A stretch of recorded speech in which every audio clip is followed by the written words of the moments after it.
가까이 다가온 미래. 코로나19로 인해 우리의 일상은 참 많이도 달라졌죠. 그중에서도 큰 변화가 바로 돈에서부터 시작될 것이라고 하는데요. 중국은 세계 최초의 디지털 화폐인 디지털 위안을 벌써 도입하고 시범 운영하고 있습니다. 때문에 눈치만 보던 세계 각국들의 발걸음이 바빠졌다고 하는데요. 블록체인이 돈과 만나면 암호화폐, 디지털 화폐가 된다고 합니다.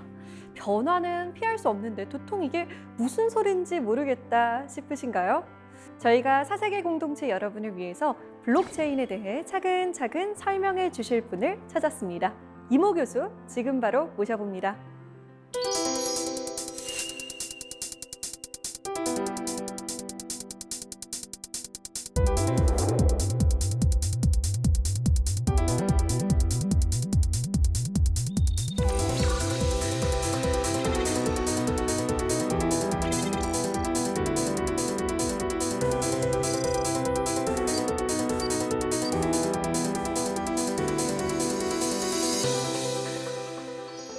네, 교수님 안녕하세요. 안녕하세요. 블록체인 전도사라고 불릴 만큼 활발하게 활동하고 계신데요. 교수님 어떻게 블록체인에 대해서 관심을 갖게 되셨나요? 제가 그 소프트웨어 벤처 융합전공 주임 교수인데요. 학생들을 인턴을 보내는데 그 회사가 블록체인 코인 거래소라고 하더라고요. 그래서 제가 보면은 그게 뭔지 갑자기 이제 호기심을 갖게 돼서 공부하게 됐습니다. 그렇군요. 사실 블록체인이라고 하면 좀 막연하게 느껴지고 두렵게 느껴지거든요. 전혀 걱정하실 필요가 없습니다. 제가 자세하게 쉽게 설명해 드리도록 하겠습니다. 네, 오늘 교수님만 믿고 귀 쫑긋하고 열심히 한번 들어보겠습니다. 강연 잘 부탁드립니다. 예.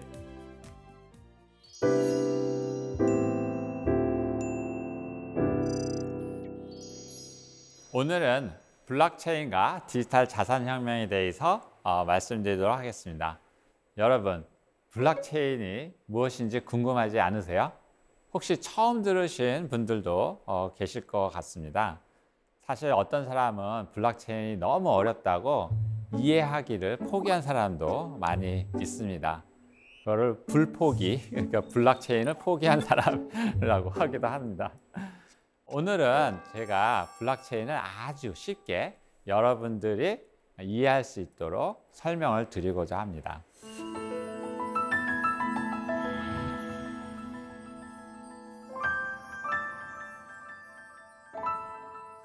여러분 돈 다 좋아하시죠? 제가 강의할 때마다 돈 싫어하시는 분 손 들으니까 한 명도 없었어요, 여태까지. 근데 그만큼 돈이 우리한테 되게 중요한데 그 여러분이 보고 있는 5만 원짜리 지폐, 그게 바로 아날로그 머니죠. 근데 만약에 이 아날로그 머니가 디지털화돼서 우리 생활 속에 스며든다 그러면 세상이 어떻게 변할까요? 그 아날로그가 디지털로 변하는 여러 가지 세상에 그 케이스가 많이 있는데 첫 번째로 카메라, 아날로그 카메라 혹시 기억나시는지 모르겠는데요. 코닥이라고는 회사가 있었어요. 거기에는 아날로그 카메라의 필름으로 사실 그 먹고 사는 그런 회사인데 그 회사가 120년 된 오래된 회사였죠. 그래서 거기에 그 종업원 수도 15만 명까지 됐었는데 갑자기 세상이 디지털 카메라가 나오면서 더 이상 필름이 필요 없게 된 거죠. 그러다 보니까 아날로그 카메라가 디지털 카메라로 변하면서 더 이상 필름이 안 팔리기 시작해서 종업원 숫자가 15만 명에서 15,000명으로 줄고 그 회사는 12년 만에 문을 닫게 됐습니다. 물론 뭐 코닥이나 이름만 남아 있었던 거죠. 근데 아이러니컬하게도 그 디지털 카메라를 누가 처음 만들었을까요? 예, 바로 코닥이 만들었어요. 근데 디지털 카메라를 만들고 나서 보니까 디지털 카메라가 잘 되면 될수록 자기가 지금 돈 벌고 있는 필름이 안 팔릴 거잖아요. 그러니까 이제 그것들을 접어놨던 거죠. 그런 것을 소니가 픽업을 해서 그거를 상용화시켜서 급격하게 디지털 카메라 시대로 옮겨가게 된 거죠. 이런 것처럼 아날로그의 절대 강자가 120년 된 절대 강자가 디지털 기술로 인해서 한순간에 12년 만에 망한 케이스가 바로 이 경우죠. 근데 이거 외에도 아날로그 TV로 절대 유명했던 그 소니가 요즘은 디지털 TV로 넘어왔잖아요. 그래서 삼성의 세계 1등을 하잖아요. 그런 것처럼 아날로그에서 아무리 강자라 하더라도 디지털로 변하면서 적응하지 못하면 한순간에 사라질 수 있다는 것을 알 수가 있는 거죠.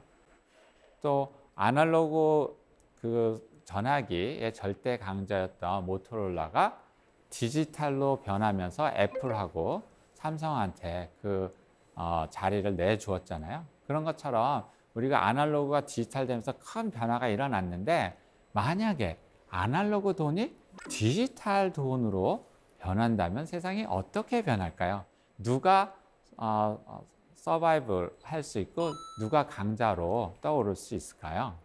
자, 이제 이것을 이해하기 위해서 먼저 블록체인이라는 기술을 이해할 필요가 있습니다.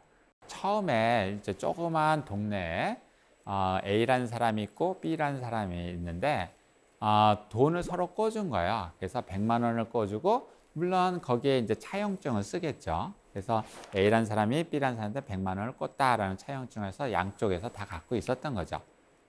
근데 나중에 알고 보니까 B라는 사람이 100만 원 중에서 100에서 0을 하나 지워서 10만 원으로 만든 거예요.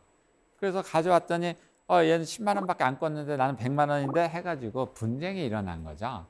그러다 보니까 이런 직거래에 신뢰성이 없다라고 하는 거예요.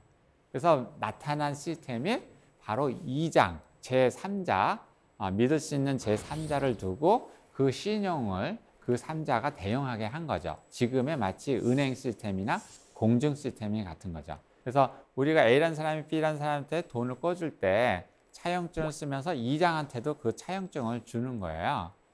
그래서 나중에 문제가 되면 A라는 사람이 예를 들어서 100만 원을 10만 원으로 고친다 하더라도 우리가 2장한테 가서 맞춰보면 되잖아요. 그것이 지금의 현재 은행 시스템, 그러니까 중앙 처리하는 중앙 집권적인 그런 시스템이 되는 거죠. 거기에는 국가가 있을 수도 있고요. 여러 민간, 믿을 수 있는 글로벌 회사가 있을 수 있는 거죠. 근데 블록체인은 그거랑 조금 달라요. 어떤 문제가 생겼냐면 가만히 보니까 A라는 사람하고 2장하고 보니까 친척 관계였어요. 그래서 자기가 100만 원, 10만 원으로 고치고 2장에서도 100만 원, 10만 원으로 고치고 좀 이렇게 뇌물을 좀 바친 거죠. 그러다 보니까 가서 비교해봤더니 내 것만 100만 원 돼 있고 다 10만 원으로 고쳐져 있는 거예요. 그러니까 이게 이제 굉장히 A로서는 굉장히 억울한 케이스잖아요. 그러니까 우리가 믿을 수 있다고 하는 제3자를 믿고 했었는데 이 3자가 믿을 수가 없게 되는 케이스도 많이 있었다라고 하는 거죠. 그래서 그 예가 요즘 10년 전에 금융위기 왔었잖아요.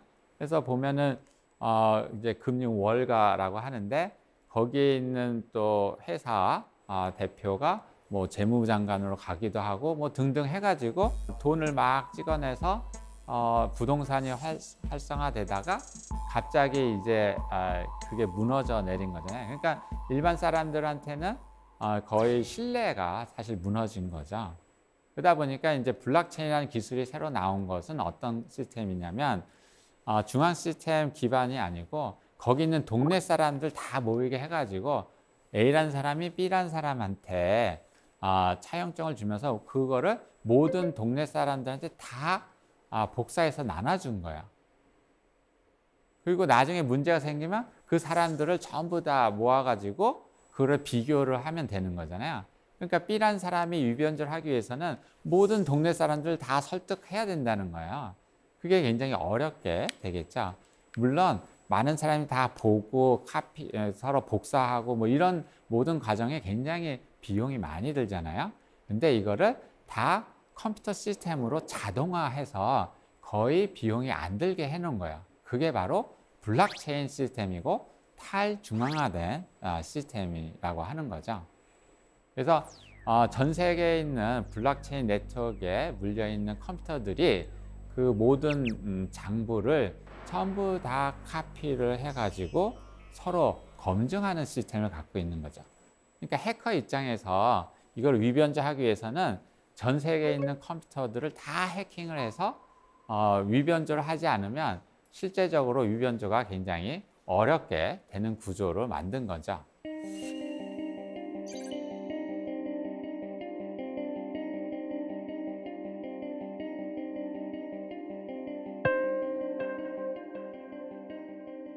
자, 이러한 블록체인이 특히 미래 금융에 대해서 어떻게 변화를 가져올까요? 한 가지 한번 생각해 보면 지금 현재 우리가 5만 원짜리 지폐, 이게 바로 아날로그 돈이죠.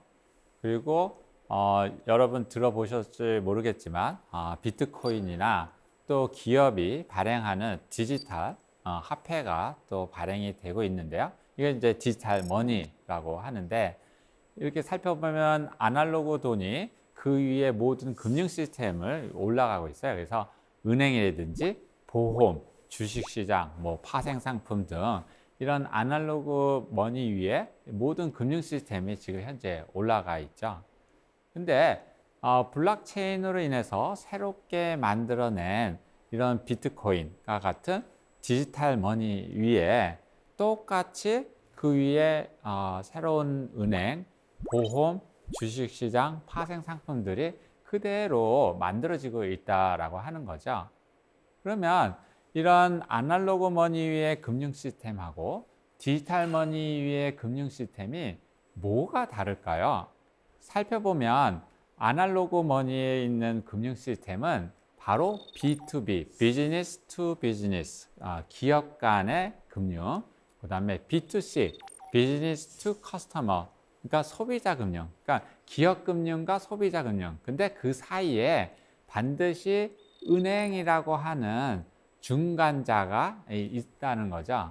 근데 이런 블록체인 기반의 디지털 금융에서는 C2C, 커스터머 투 커스터머, 그러니까 고객과 고객이 바로 금융 서비스를 받을 수 있는 그런 직거래 플랫폼이 되고 있는 거죠.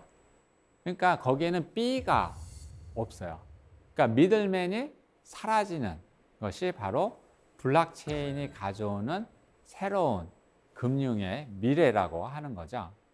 그래서 블록체인이 기반으로 새로운 금융 시스템이 만들어지면 미들맨의 역할이 급격하게 축소가 되거나 또 그 시스템이 자동화돼서 사라지게 되는 거죠.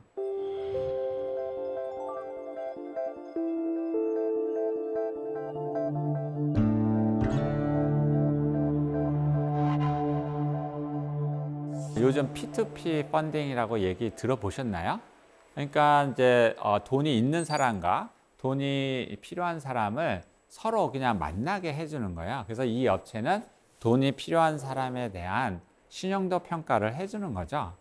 그래서 이분은 신용이 좋으니까 뭐 100점, 이분은 신용이 좀 안 좋으니까 뭐 40점, 뭐 이런 식으로 신용 평가를 하면 거기에 대해서 이자율을 정해지게 되거든요.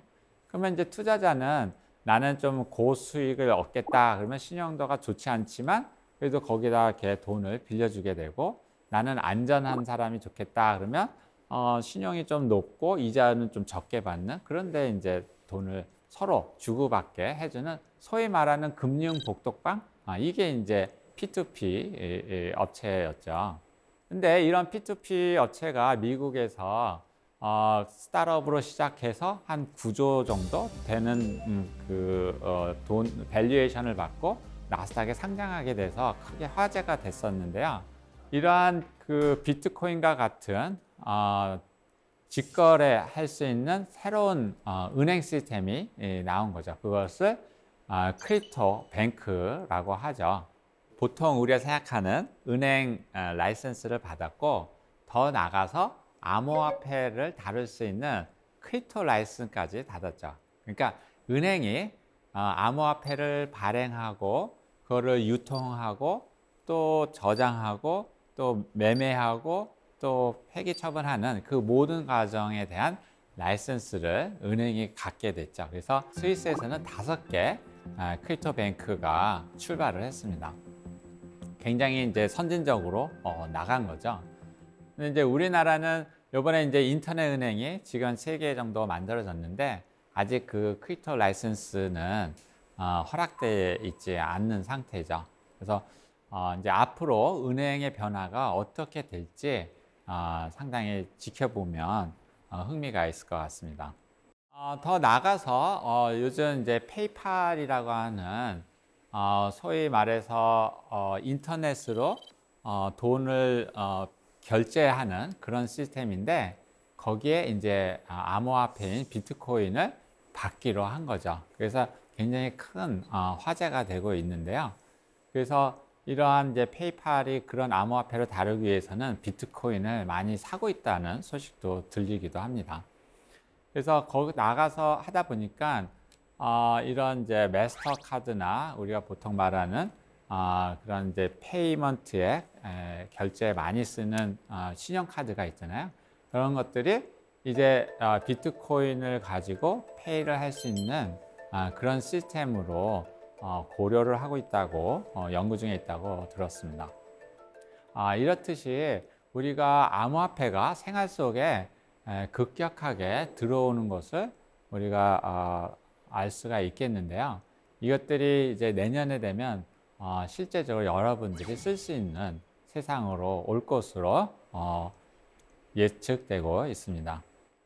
교수님, 근데 제가 강의를 듣다 보니까 좀 헷갈리는 부분이 있어요. 암호화폐, 가상화폐, 가상자산. 사실 용어가 좀 낯설어서 다 네. 비슷비슷하게 들리거든요. 네. 용어 정리 좀 해주실 수 있을까요? 예, 굉장히 어려운 질문을 하셨습니다. 굉장히 헷갈리시죠? 예, 저도 헷갈립니다. 사실 이제 암호화폐는 그 블록체인을 사용해서 돈이 왔다 갔다 하는 거에 있어서 암호를 사용했기 때문에 그런 거거든요. 그래서 보통 우리가 게임 머니, 사이버 머니라고 그러잖아요. 그거랑 구분하기 위해서 암호화폐라는 용어를 많이 썼던 거예요.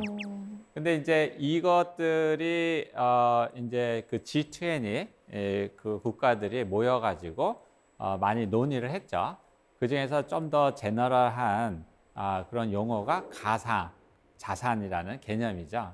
그래서 이 가상 화폐는 어떻게 보면 그 암호화폐를 포함해서 암호를 쓰지 않고 중앙 그런 회사들이 그것들을 발행하고 쓸 수 있는, 그러니까 게임 머니, 사이버 머니 이런 것도 포함한 것들이 이제 가상 화폐가 되겠는데요.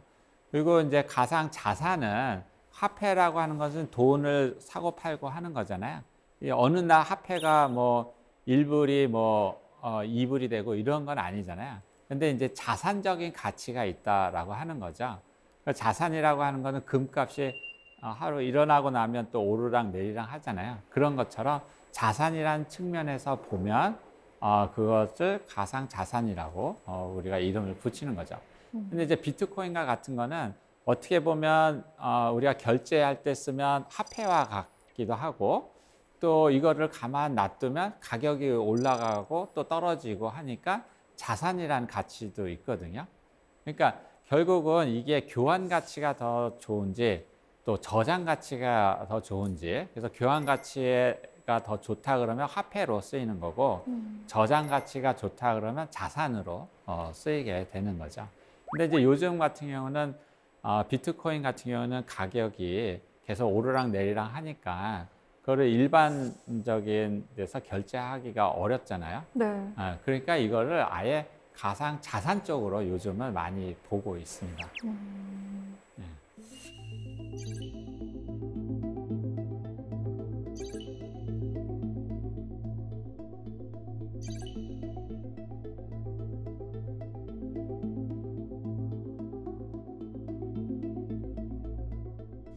또 여러분 어떻게 페이스북 하시나요?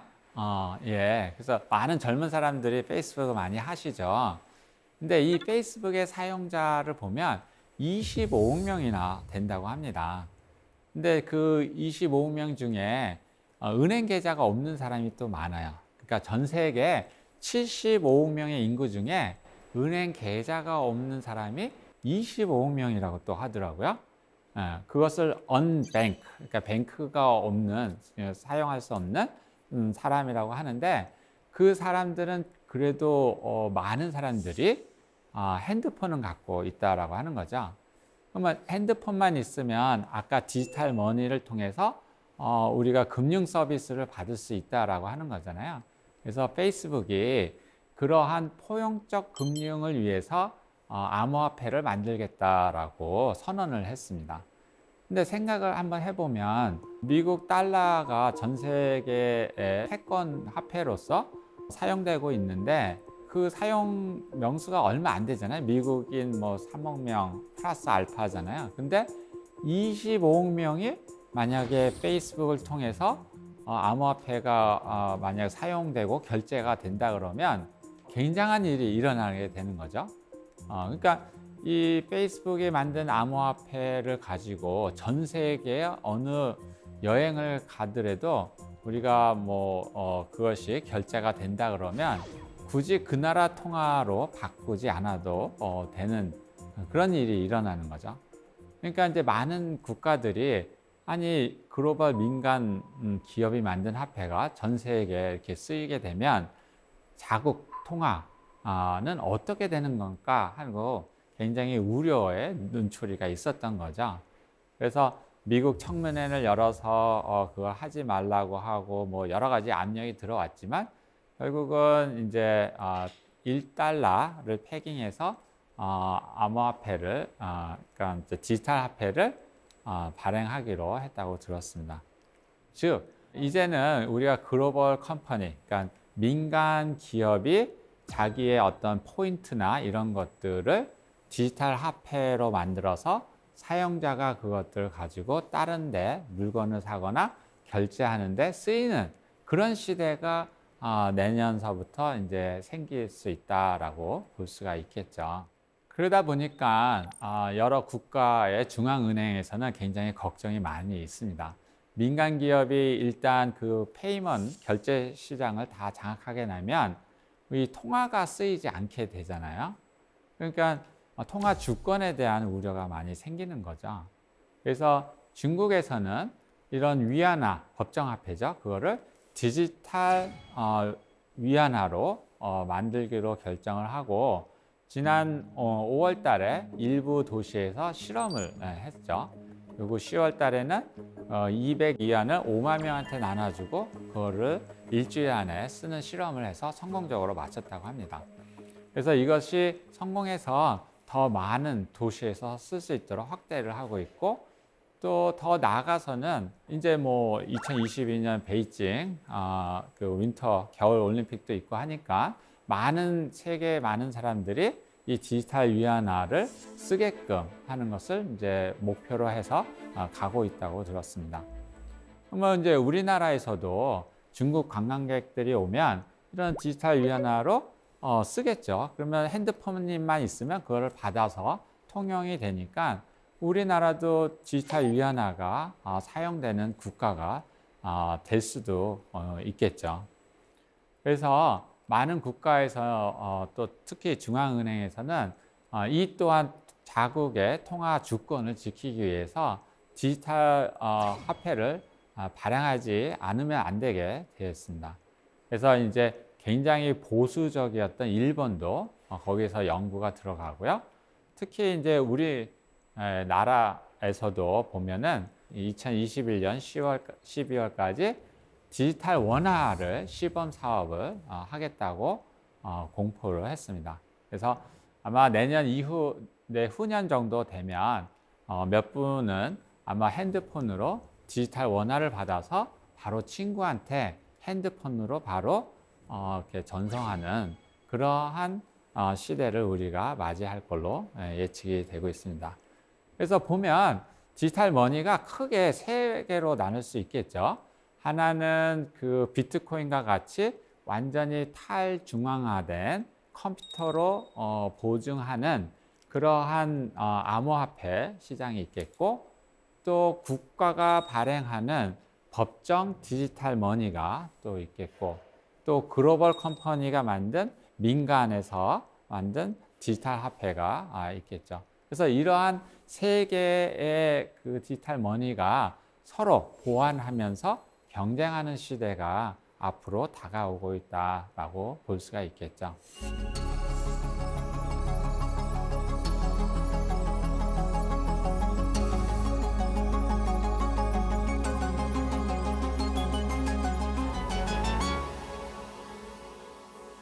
이제는 이런 화폐를 넘어서 디지털 자산으로 더 발돋움하고 있는데요.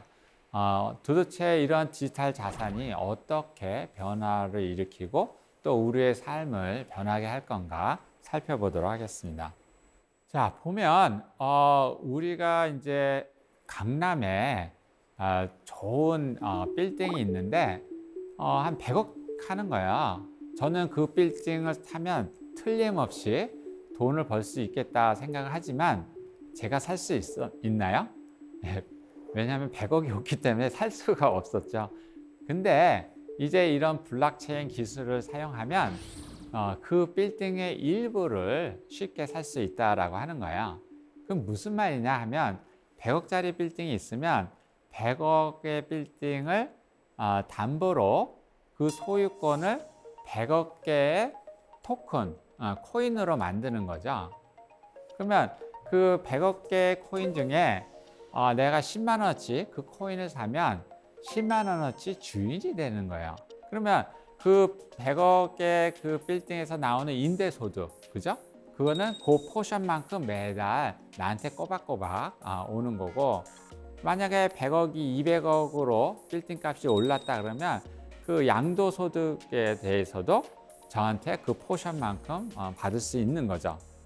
그러다가 내가 돈이 당장 필요해서 그 코인을 다른 그 소유권이죠, 빌딩에. 그 소유권을 다른 사람에게 넘겨서 당장 필요한 돈을 우리가 받을 수도 있는 거죠. 근데 거기에 우리가 빌딩을 사고 팔 때는 어때요? 들어가는 취득세 엄청 많죠. 그죠? 그런 것들이 다 필요가 없게 되는 거죠. 그래서 이제 이러한 것들이 부동산 같은 큰 그런 자산들이 토큰화돼서 전 세계로 유동하는 시대가 다가온다라고 볼 수가 있겠죠. 예전에 버스 탈 때 토큰 썼다고 하잖아요. 예. 그런 토큰은 알겠는데 지금 교수님이 말씀하시는 토큰은 그게 정확히 뭔지 잘 모르겠어요. 버스 토큰을 아세요? 굉장히 놀라웁니다. 예전에 토큰을 우리가 많이 썼거든요. 왜냐하면은 그 토큰 내지 않고 현금을 내면 일일이 계산을 하고 거스름돈 받고 이러다 보면 사람은 많은데 맞아요. 굉장히 느려지게 되잖아요. 그래서 토큰이라고 하는 것은 이것을 버스 타는데 필요한 돈, 그리고 그걸 이미 지불하고 약속이 돼 있는 거거든요.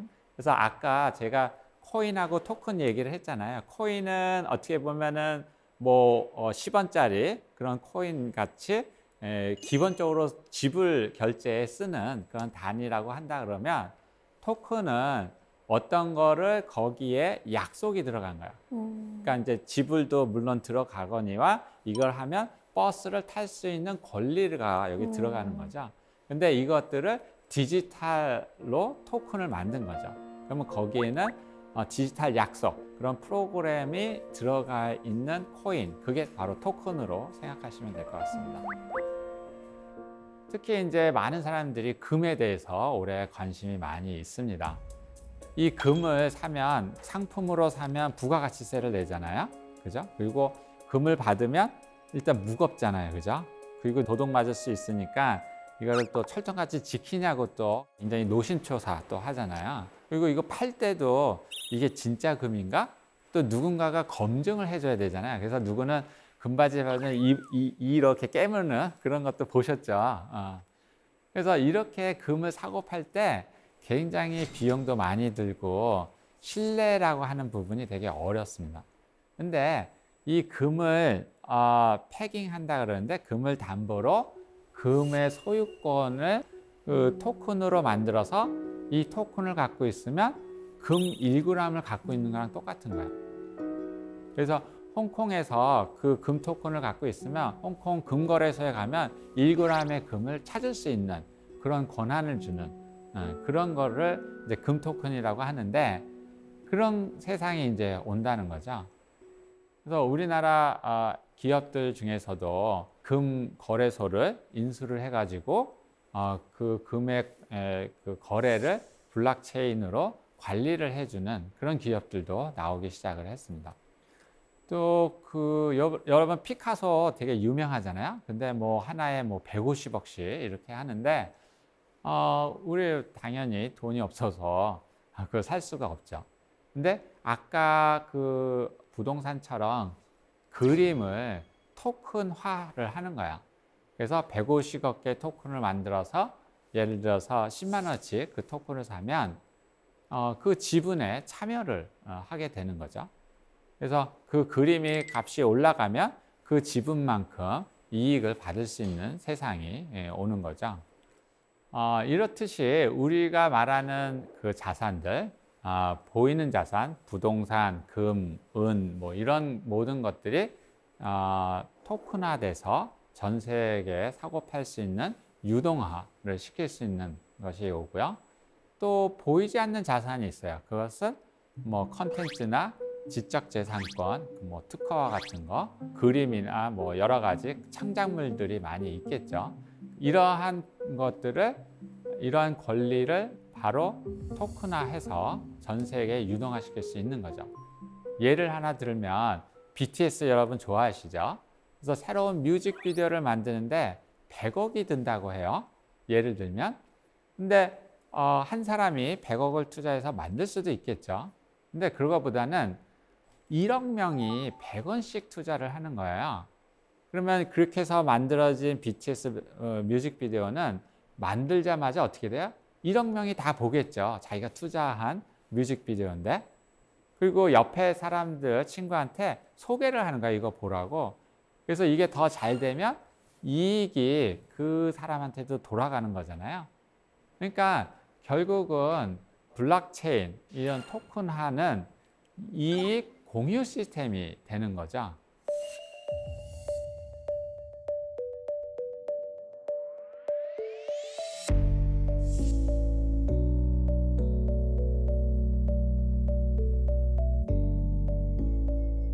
잘 사는 사람은 자산을 많이 갖고 있고 지금과 같이 돈이 많이 풀리면 자산 가치가 점점 올라가잖아요.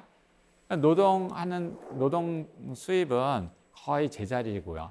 그러니까 잘 사는 사람은 더 잘 살게 되고 돈이 없는 사람은 노동하니까 별로 오르지 않으니까 빈부 차이가 점점점 커지는 거죠. 근데 이렇게 자산을 쪼개서 가난한 사람도 뭐 10만 원도 줬고 뭐 100만 원도 줬고 강남에 있는 아파트 같이 소유하는 거예요. 그 다음에 빌딩도 같이 소유하고 뭐 BTS나 뭐 이러한 좋은 컨텐츠에도 같이 소유를 하면 그 가치가 올라가면 모든 사람한테 혜택이 다 돌아가는 거잖아요. 그래서 이것을 이익 공유 시스템이다 이렇게 얘기도 하고요. 이렇게 만든 것을 뭐 프로토콜 경제라고 하기도 해요.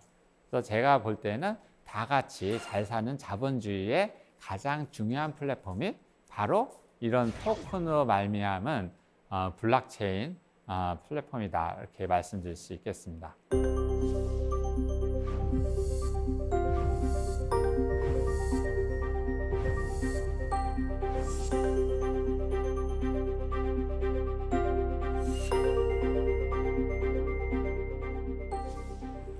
그래서 앞으로 다가오는 그런 세상이 디지털 자산인데요.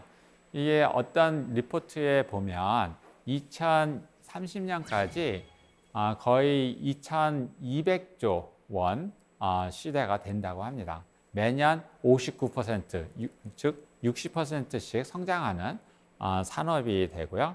이런 산업에서 일단 자산을 제대로 평가하는 평가회사, 그러니까 뭐 BTS가 만든 뮤직비디오가 앞으로 얼마의 가치가 있고 얼마의 수입을 만들어낼 건가를 정확하게 판단해서 리포트를 하게 되고 그 리포트를 보고 내가 그 자산을 투자할 건가 말 건가를 결정하게 되는 거잖아요. 그래서 이런 평가회사가 필요하고 또 이러한 뭐 금이나 은이나 뭐 부동산이나 또 지적재산권 뭐 이런 컨텐츠를 담보로 토큰을 발행하는 토큰 발행 회사가 이제 나오게 된다는 거죠. 그리고 이렇게 만든 토큰을 디지털 자산을 거래할 수 있는 거래소가 나온 거죠. 그래서 이 세 가지가 독립적으로 잘 법적으로 세팅이 되면 전 세계 부동산이 얼마나 많아요. 전 세계 금이 얼마나 많아요. 그것들이 다 토큰으로 돼서 예를 들어서 뭐 지금 현재 부산이 블록체인 특구인데 뭐 부산의 그 토큰들이 만들어 발행이 돼서 거기서 거래가 되고 전 세계로 팔려 나가면 거기서 나오는 수수료만 해도 우리나라 전 국민이 그 먹고 살 수 있는 그 정도의 부가 된다라고 하는 거죠. 그래서 세계는 이러한 기회를 보고 어떻게 규제를 제대로 빨리 설정해서 이 산업을 키우냐 서로 경쟁하고 있거든요. 그래서 우리나라도 빨리 이 경쟁에서 잘 경쟁력을 갖춰서 좀 이 분야를 선도해 가면 좋을 것 같습니다.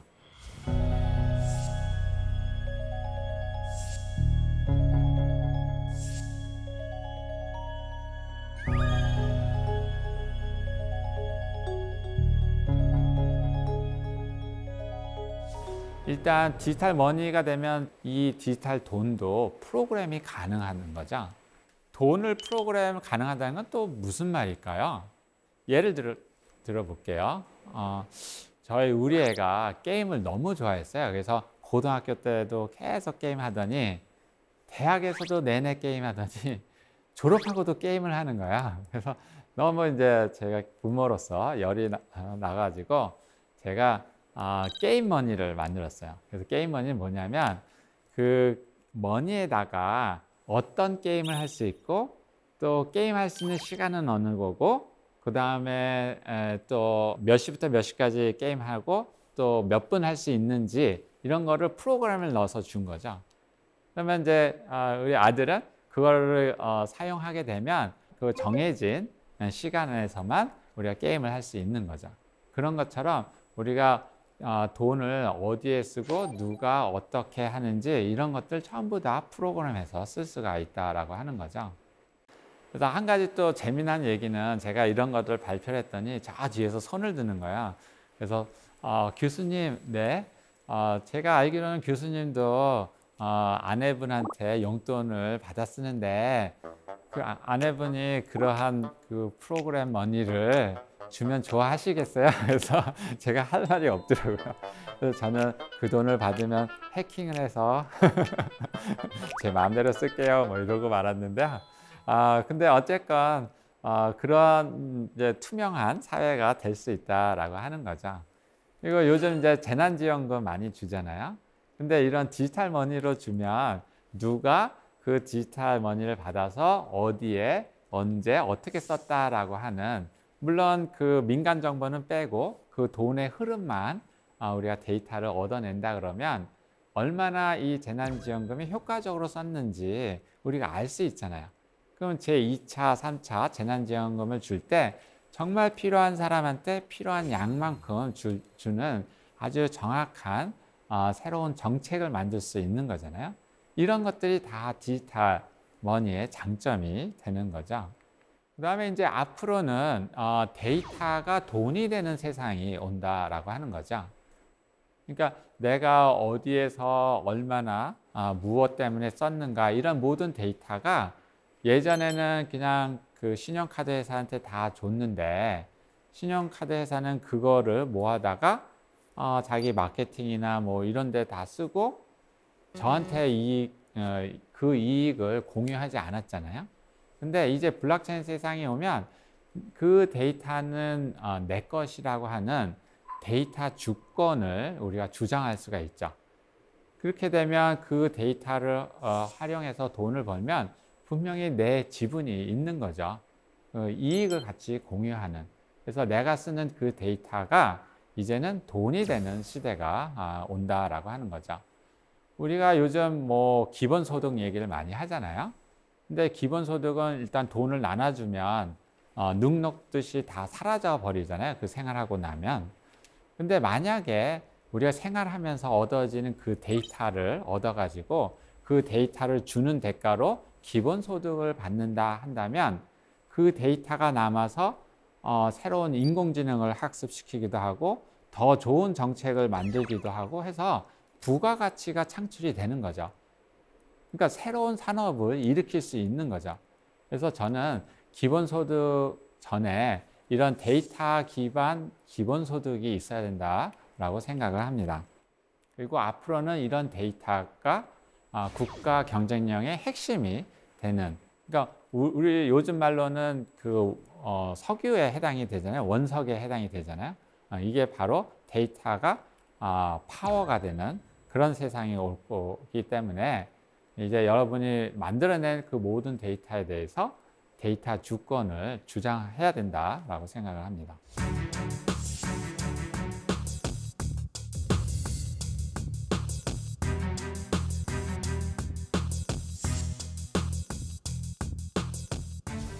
자, 우리는 무엇을 그러면 준비를 해야 될까요? 첫 번째로 우리가 파괴적 디지털 혁신을 이룰 수 있는 조직 문화를 갖춰야 됩니다. 지금까지 1차, 2차, 3차 산업혁명에서는 사실 예를 들어서 이거를 만든다 그러면 A라는 사람한테 껍데기를 만들고 B라는 사람한테 하드웨어를 만들고 C라는 사람한테 소프트웨어를 만들고 이렇게 수직적으로 우리가 통제를 해왔어요. 그러니까 중앙통제 시스템이죠. 근데 4차 산업혁명에서는 창의력을 극대화해야 되잖아요. 우리가 누구한테 지시를 해가지고 창의력이 키울 수 있을까요? 예, 창의력을 키우려면 바로 스스로 알아서 할 수 있는 자율을 줘야 되죠. 그리고 그 자율된 각각의 개인들이 서로 협력해서 일을 할 수 있는 수평적 문화를 가져야 되는 거죠.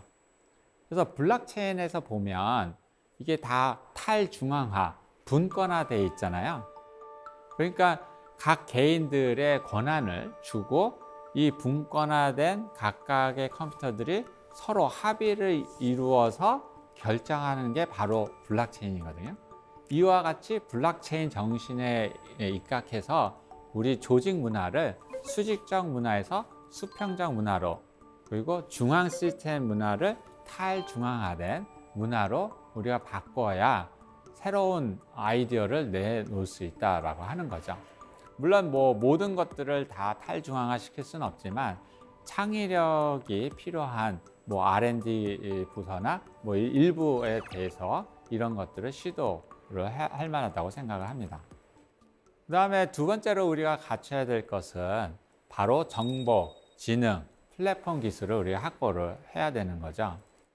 그래서 우리가 아날로그에 머물러 있던 그런 여러 가지 비즈니스들이 이제 만나지 못하니까 비대면으로 넘어가고, 비대면의 필수적인 게 바로 디지털이잖아요. 그래서 우리가 디지털 전환을 좀 더 가속화해서 가야 된다라고 생각을 합니다. 그리고 여기에는 디지털이 갖고 있는 특성들, 데이터를 남기고 인공지능으로 학습해서 개인 맞춤형 서비스를 할 수 있는 굉장히 중요한 강점이 있다고 생각합니다.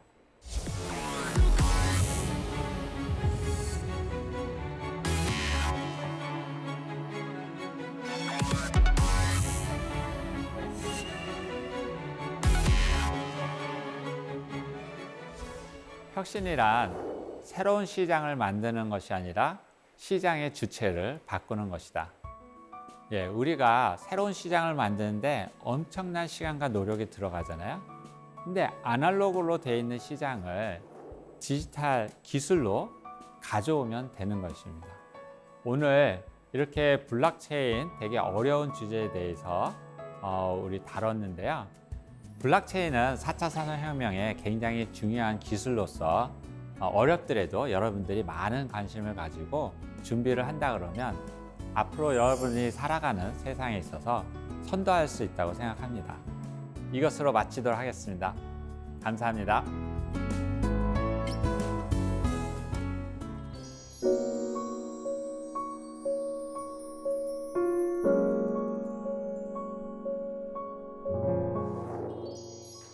강연 잘 들었습니다.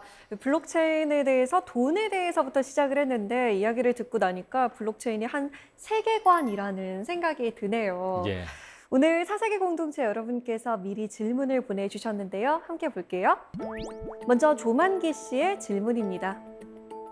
디지털 화폐가 악용되지 않으려면 어떤 노력을 해야 될까요? 이 디지털 화폐가 악용되지 않으려면 어떤 노력이 필요할까요? 일단 법제화가 될 필요가 있겠죠. 그래서 디지털 월렛이라고 하죠. 지갑에다가 누가 누구한테 돈을 보내는지 알기 위해서는 사실 디지털 월렛을 실명제가 또 필요하잖아요. 그러면 이제 DID라고 해서 디지털 신원 확인하는 서비스가 또 있어야 되죠. 네. 이런 것들이 다 규제 안에서 법제화가 돼가지고 투명하게 쓸 수 있도록 해야 되고, 또 이것이 누가 누구한테 보냈는가를 다 알면 그야말로 정부는 모든 국민들의 생활을 다 보는 거잖아요. 그렇죠. 그러니까 사생활 침해가 또 될 수 있거든요. 요즘 말하면 소위 빅브라더 같이 네. 될 수 있기 때문에 법제화가 돼서 이것들을 만약에 불법적으로 본다 그러면 강력한 처벌을 할 수 있는 법 조항이 필요한 거죠. 네, 다음 질문 보겠습니다. 김영은 씨의 질문입니다. 블록체인 공부를 하고 싶은데 종류가 너무 많아서 어렵게 느껴져요. 혹시 쉽게 시작할 수 있는 방법이 있을까요? 저도 마찬가지거든요. 예. 공부를 하긴 해야 하는데 어디서부터 뭘 어떻게 해야 하나 막막해요. 뭐부터 하면 좋을까요? 일단은 블록체인에 대해서 많은 언론에서 기사들이 많이 나와 있거든요. 그거부터 먼저 공부를 하시고, 또 유튜브 보면 되게 쉽게 설명한 부분이 많이 있거든요. 그것도 또 공부하시고 하나씩 공부하면 될 것 같습니다. 네, 오늘 교수님이랑 대화를 나누면서 좀 뿌옇게 되어 있던 블록체인에 대한 이야기가 좀 명확하게 정리된 것 같습니다. 오늘 강연 잘 들었습니다. 고맙습니다. 예, 고맙습니다.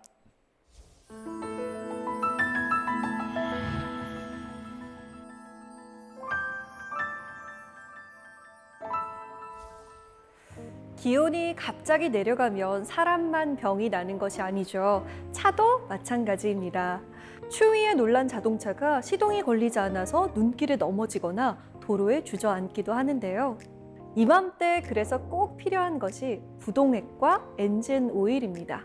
평소에는 잘 모르겠다가도 이럴 때 큰 위력을 발휘하는 이런 제품들처럼 배려하는 마음이 얼지 않게 해주는 부동액이나 오해가 쌓인 부분들을 사르르 녹게 해주는 엔진 오일 같은 제품들이 있었으면 좋겠다는 생각이 듭니다. 4세기 공동체 승이다. 저희는 다음 시간에 찾아오겠습니다. 고맙습니다.